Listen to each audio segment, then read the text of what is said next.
UKLO 1 year masters. No IELTS required up to 5 years visa. High visa success rate. గత ప్రభుత్వంలో ఉన్న ఒక సన్నాసి ముఖ్యమంత్రి ఎవరైతే ఉన్నాడో తెలివి లేక ఏమీ లేక ఇంకితం లేక ఆయన తీసుకున్న ఒక డెసిషన్ ఏంటంటే ఆంధ్ర పేర్లు మనకు వద్దు అనుకున్నాడు. ఆంధ్రాలో ఉంది మహానంది, ఇది మహానంది అవార్డ్స్ కాదు కదా, Nandi awards. And next Telangana శివలింగాల ముందు నందులు లేవా, ఆంధ్ర శివలింగాల ముందే నందులు ఉన్నాయా, అది పందికి తెలియదు. ఒక విలన్ ఉన్నాడు, ఉత్తమ విలన్, వాడు ఏదో జాకెట్ చింపే సీన్ చేశాడు. గద్దర్ అవార్డు ఆయనకి ఇవ్వలేవు. నువ్వు ఇంకేదైనా ఒక సామాజిక అంశానికి సంబంధించిన అవార్డు ఏదైనా ఉంటే ఆయనకి ఇచ్చుకోండి, సినిమాకి మాత్రం అంటగట్టకండి. ఎందుకంటే మేము కూడా చాలామంది గద్దర్ని గారిని ఆయన మీద గౌరవం ఉన్న ఆయన సిద్ధాంతాన్ని వ్యతిరేకించే వాళ్ళు కూడా ఇండస్ట్రీలో ఉన్నారు. విజ్ఞాన్ గారు నంది అవార్డ్స్ని గద్దర్ అవార్డ్స్గా మార్చారు. అండ్ ఇప్పుడు గద్దర్ అవార్డ్స్ ఎప్పుడు ఇవ్వబోతున్నారు, ఎవరికి ఇవ్వబోతున్నారు, దానికి ఏమైనా స్పెసిఫిక్ ఏమైనా రీజన్? ఈవెన్ గద్దర్ అవార్డ్స్ కూడా దానికి రాజకీయ కోణం ఏమైనా దాగుందా? యాక్చువల్గా నంది అవార్డ్స్ గురించి మాట్లాడుకుంటే 10 ఏళ్ళుగా ఆగిపోయింది. ఎందుకు ఆగిపోయింది అంటే బైఫర్కేషన్ తర్వాత మనకి గత ప్రభుత్వంలో ఉన్న ఒక సన్నాసి ముఖ్యమంత్రి ఎవరైతే ఉన్నాడో తెలివి లేక ఏమీ లేక ఇంకితం లేక ఆయన తీసుకున్న ఒక డెసిషన్ ఏంటంటే ఆంధ్ర పేర్లు మనకు వద్దు అనుకున్నాడు. సరే నీ డెసిషన్ చాలామంది సమర్థించారు, మనం కూడా కాసేపు సమర్థిద్దాం. ఏమన్నావు, నీకు లేపాక్షి ఎంపోరియం అని ఉంటే దాన్ని అది ఆంధ్ర లేపాక్షి కదా, మనది కాదు, మనం ఏం పెడదాం, గోల్కొండ ఎంపోరియం పెట్టుకున్నాం. Okay, done, accepted. తర్వాత కూడా ఇంకా చాలా సవరణలు జరిగాయి. మనది తెలుగు తల్లి పోయి తెలంగాణ తల్లి, మనది పాలపిట్ట, మనది ఇది మనది అది అన్నీ పెట్టుకున్నాం, బాగానే ఉంది. ఇకపోతే నెక్స్ట్ ఈయన కన్ను నంది అవార్డుల మీద పడింది.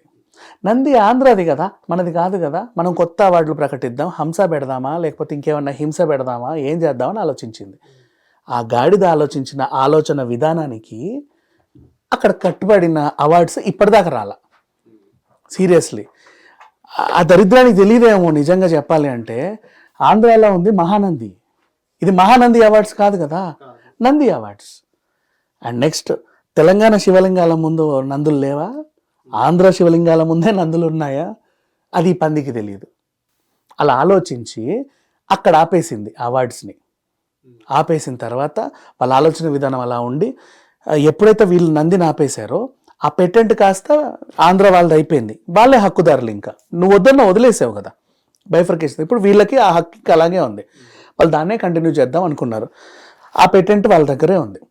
నెక్స్ట్ తర్వాత మొన్న దుబాయ్లో మేము నంది అవార్డులు ఇస్తాము అని వీళ్ళు ప్రకటిస్తే ఇవ్వడానికి కుదరలేదు. ఎందుకంటే వీళ్ళు ఆ పెటెంట్ మాది, ఆ పేరు మీద మీరు అవార్డులు ఎలా ఇస్తారు, కావాలంటే పేరు మార్చుకొని ఇవ్వండి అన్నారు. సరే, దానికి కూడా ఒప్పుకున్నారు, పేరు మార్చే పరిస్థితి ఉంది. అప్పుడు ఆగిపోయిన నంది ఇప్పటి వరకు రాలా. సరే, కొత్త ప్రభుత్వం వచ్చింది, వీళ్ళు ఏవేవి ఆగిపోయిన పనులన్నీ సవరించుకుంటూ వస్తున్నారు. ఈ టైంలో అనుకోకుండా గద్దర్ గారు చనిపోవడం జరిగింది. గద్దర్ గారు చనిపోయే ముందు గత ప్రభుత్వం ఆయన్ని అవమానించింది. ఒక గేటు దగ్గర 2 గంటలు కూర్చోబెట్టి, కానీ ఏదో ఆయన పాటతోనే గెలిచారు వాళ్ళు. యాక్చువల్గా చెప్పాలంటే వాళ్ళు గెలవడానికి ఆయన పాట చాలా ఉపయోగపడింది. ఆయన్ని అవమానించే స్థాయికి వాళ్ళు దిగజారారు. వాళ్ళ గురించి మాట్లాడుకోవడం కూడా దండగా వేస్ట్. మనం ఇటు మాట్లాడుకుంటే ఈ ప్రభుత్వం ఏం చేసింది, అన్నీ సవరించుకుంటూ పోయి గద్దర్ గారికి ఏదైనా స్మారక అవార్డు ఇద్దామండి, ఆయనకి గుర్తింపులాగా ఉంటుంది, మనం కూడా గౌరవించినట్టు ఉంటుంది, గత ప్రభుత్వం ఆయన్ని చాలా అవమానించింది, ఇతన్ని ఏదో చేస్తే బాగుంటుంది అని వీళ్ళు అనుకున్నారు. అనుకుంటే ఏ అవార్డులు ఇద్దాం, ఇప్పుడు ఒక పద్మ అవార్డు రేంజ్లో, ఒక ఎన్టీఆర్ అవార్డు రేంజ్లో ఒక మంచి గుర్తింపు ఉండాలి. చూస్తే పలానా ఒక సెక్షన్ 10 ఏళ్ల నుంచి ఖాళీగా ఉంది అని తెలిసింది, దానికి అంటగట్టేశారు. అదేంటయ్యా అంటే నంది అవార్డు. నంది అవార్డు పేరు మాస్తం గద్దర్ అవార్డుగా మారింది. ఇప్పుడు మొదలైంది అసలు రచ్చ. ఏంటంటే నువ్వు నంది అవార్డుని నందినా కొనసాగించాలంటే నీకు ఏదో చిన్న అడ్డంకి ఉంది, పేటెంట్ అడ్డంకి ఉంది. ఇప్పుడు నేను పేరు మార్చొచ్చు, నువ్వు గద్దర్ అవార్డు అని పెట్టావు సినిమా ఇండస్ట్రీకి. గద్దర్ గారి ఆయన అన్ని డిఫరెంట్, తను శిఖరమే కాదనం, కానీ ఆయన వే ఆఫ్ థింకింగ్, ఆయన ఇండివిజువాలిటీ డిఫరెంట్. ఆయన కోసమో పోరాడుతున్నాడు. ఇంకేవో కొన్ని అంశాలు ఆయనకు నచ్చవు, కానీ సినిమా ఆయనకు నచ్చిన అంశాల మీదే రూపొందించదు. అంటే ఒక ఆర్ నారాయణమూర్తి సినిమాలు వస్తే యాక్సెప్టెడే, గద్దర్ అవార్డు ఇవ్వచ్చు, ప్రతిదానికి ఇవ్వలేవు కదా నువ్వు. అండ్ నెక్స్ట్ అంటే ఆయన పేరు చెప్పి ఆయన వ్యతిరేకించిన సిద్ధాంతాలకు సంబంధించిన సినిమాలకు కూడా నువ్వు అవార్డు ఇస్తే ఆయన అవమానించినట్టు కూడా ఉంటుంది. అవును. ఇప్పుడు ఇంకొకటి, ఒక విలన్ ఉన్నాడు, ఉత్తమ విలన్, వాడు ఏదో జాకెట్ చింపే సీన్ చేశాడు, గద్దర్ అవార్డు ఆయనకి ఇవ్వలేవు నువ్వు. అవును, ఉత్తమ గద్దర్ విలన్, ఉత్తమ గద్దర్ కమీడియన్, ఉత్తమ గద్దర్ ఐటమ్ సాంగ్, ఇవన్నీ ఇవ్వలేవుగా. ఒక స్పెషల్ జ్యూరీ అవార్డు ఇచ్చుకోవచ్చు స్మారకంగా, ఇవన్నీ ఇవ్వలేవు నువ్వు. ఇప్పుడు ఒక ఐటమ్ సాంగ్ ఉంటుంది, ఒక సినిమాలో వేష్య పాత్ర ఉంటుంది, వేష్యకి నువ్వు నేషనల్ అవార్డు ఇచ్చావు. ఫర్ ఎగ్జాంపుల్ అనుష్కకి నేషనల్ అవార్డు ఇచ్చావు, అమ్మ వేదం నుంచి గద్దర్ అవార్డు ఇచ్చావు, అవునా? ఇవ్వలేవు. అంటే గద్దర్ వేష్య సిద్ధాంతాన్ని సమర్థిస్తున్నట్టే కదా, ఇండైరెక్ట్గా. అంటే ఆయన అవమానిస్తున్నావు నువ్వు.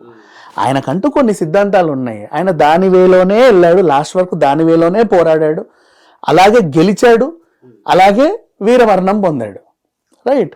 సో దానికి సంబంధించి నువ్వు ఇంకేదైనా ఒక సామాజిక అంశానికి సంబంధించిన అవార్డు ఏదైనా ఉంటే ఆయనకి ఇచ్చుకోండి, సినిమాకి మాత్రం అంటగట్టకండి. ఎందుకంటే మేము కూడా చాలా మంది గద్దర్ని గారిని ఆయన మీద గౌరవం ఉన్నా ఆయన సిద్ధాంతాన్ని వ్యతిరేకించే వాళ్ళు కూడా ఇండస్ట్రీలో ఉన్నారు. అలాంటి వాళ్ళకి నువ్వు ఆయన అవార్డు ఇస్తా అంటే వాళ్ళు తీసుకోరు అప్పుడు. ఇది అండ్ ఇక మన కర్మ ఏంటంటే గత 10 సంవత్సరాలుగా జరిగిన విషయము, 10 ఏళ్ళు ఆగిపోయాయి కదా నంది అవార్డులు. ఆ 10 ఏళ్లలోనే ఇండస్ట్రీ మహామహుల్ని కోల్పోయింది. ఈవీవి గారు లేరు, ఎంఎస్ నారాయణ లేరు, ఏవిఎస్ గారు లేరు, జయప్రకాష్ లేడు, తెలంగాణ శకుంతల లేదు, కొండవలస లేడు, వేణుమాధవ్ లేడు. ఎంతమంది, ఒకరా ఇద్దరా? మొత్తం ఆవుతి ప్రసాద్ నుంచి మొదలు పెడితే చాలామంది లేరు, శ్రీహరి గారు లేరు. ఇంత వాళ్ళకి ఎన్ని అవార్డులు వాళ్ళు మిస్ అయి ఉంటారు, వాళ్ళకి గుర్తింపు కూడా లేదు. అండ్ ఇప్పుడు చిరంజీవి గారు చొరవ తీసుకొని ఏమన్నాడంటే, బాబు అస్సలు లేని దానికంటే ఎంతో కొంత ప్రభుత్వం ఇస్తుంది. ఏమి ఇస్తారు? బంగారు నంది, కాంస్య నంది, సిల్వర్ నంది ఇచ్చి ఓ ప్రశంసా పత్రం, ఓ పట్టు శాలువ, ఓ పుష్పగుచ్చం, ఒక చెక్క ముక్క, ఇవన్నీ ఇస్తూ ఓ కవర్ ఇస్తారు. కవర్లో ఇంత చిల్లర ఉంటుంది, అది గౌరవంగా వాళ్ళు ఇవ్వాలి. బంగారు నందికి ఇంత, వెండి నందికి ఇంత, కాపర్ నందికి ఇంత అని వాళ్ళు అది పెట్టుకుంటారు. గవర్నమెంట్ తరఫున రావాలి వాళ్ళకి ఆ ప్రోత్సాహం, అది ఉంది. ఎలా ఇస్తానంటున్నారో తీసుకోండి, షోకేజ్లో 1000 ఉంటాయి అవార్డులు, అందులో ఇదొకటి. ఇప్పుడు ఎక్కడో ఎవరిదో పివి నరసింహారావు జయంతి సందర్భంలో సినిమా వాళ్ళకి అవార్డు ఇస్తున్నారంటే వెళ్తారుగా.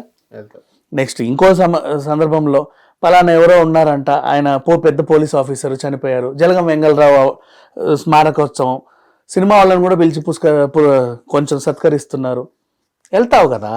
అలాగే ఇదొకటి అనుకోండి అని అన్నారు. పురస్కారం లాగా చూస్తే మాకు ఓకే, కానీ దీనికి ఇలా అంటగట్టకండి అని వీళ్ళు బేసికల్లీ. సో చిరంజీవి గారు చోటు తీసుకోండి అన్నారు. కానీ వీళ్ళ మనోభావాలు ఎందుకు ఒప్పుకోవట్లేదంటే, ఇప్పుడు ఎవరైనా సరే నేషనల్ అవార్డు లాగా రాష్ట్రానికి నంది అవార్డు ఇంతకు ముందు ఏమని చెప్పుకునేవాళ్ళు, మీకు ఎన్ని అవార్డులు వచ్చాయండి అంటే, ఆయన షోకేజ్ కింద 1000 ఉంటాయి, ఒకసారి బంగారు నంది వచ్చింది, తర్వాత సిల్వర్ నంది వచ్చింది, 2 సార్లు నాకు నందులు వచ్చాయండి అని చెప్పుకుంటాడు. అవన్నీ చెప్పడు. పలానా దగ్గర వాళ్ళు సత్కరించారు, ఈ సన్మానం జరిగింది, రవీంద్ర భారతిలో అది ఇచ్చారు, ఇవన్నీ చెప్పరు, నందే చెప్పుకుంటారు. నంది వాళ్ళకి అట్లా ఒక ఆత్మగౌరవం లాగా అలా స్థిరపడిపోయింది. సో దాని పేరు మార్పు పైన వీళ్ళకి ఇప్పుడు కొన్ని అభ్యంతరాలు ఉన్నాయి. అది మరి ఎక్కడ తెగుతుందో తెలియదు. వీళ్ళు మాత్రం ఒక కమిటీ వేశారు, వాళ్ళకి చెప్పలేదంట. తమరేది భరద్వాజ్ గారు, అల్లానే శ్రీధరు, దిల్ రాజు, 10 పేర్లు రాసేశారు. వీళ్ళందరూ అడ్వైజరు, సెక్రటరీ, ప్రెసిడెంట్, ఈ సంఘానికి ఈ కమిటీ, వీళ్ళే అవార్డులో నిర్ణయిస్తారు అని చెప్పి అవార్డుల కమిటీ ఒకటి పెట్టారు. ఆ కమిటీలో ఉన్న సభ్యులు చేర్చినందుకు మనలాంటి వాళ్ళందరూ వాళ్ళకి శుభాకాంక్షలు అండి అని చెప్పారు. దేనికండి? మీరు ఈ కమిటీలో ఉన్నారు, అబ్బాయి నాకు తెలియదండి నా పేరు అందులో ఉన్నట్టని వాళ్ళు. ఇట్లా ఉంది పరిస్థితి. ఏదేమైనా జస్ట్ కొంచెం చొరవ తీసుకొని ఈ పేరుని, ఈ అవార్డుని ఇంకా దేనికైనా ప్రకటించుకొని వీళ్ళకంటూ కొన్ని వదిలేస్తే బెటర్. అందుకే ఎప్పుడైనా సరే ఇలాంటి గొడవలు వస్తాయని ఏదో జంతువుల పేర్లతో పింక్ ఎలిఫెంట్ అవార్డు అనో లేకపోతే ఈ అవార్డు ఇచ్చేవాళ్ళు, లేదా సైమా అవార్డు, ఏదైనా ఇంటర్నేషనల్ అవార్డు, స్టార్, ఇట్లాంటి పేర్లు పెడతారు, మనుషుల పేర్లు పెట్టరు. ఇవి వస్తాయని తెలిసే అంతే. అంటే చాలా మంది విభేదించే వాళ్ళు కూడా ఉంటారు కదా, అది సంగతి. Thank you Vignan. Hit TV app ని డౌన్లోడ్ చేసుకోండి. ఇందులో short news, live news, entertainment movies అన్ని అవైలబుల్ గా ఉన్నాయి. Please download hit TV app. Hit TV యాప్ని ఫ్రీగా డౌన్లోడ్ చేసుకోండి.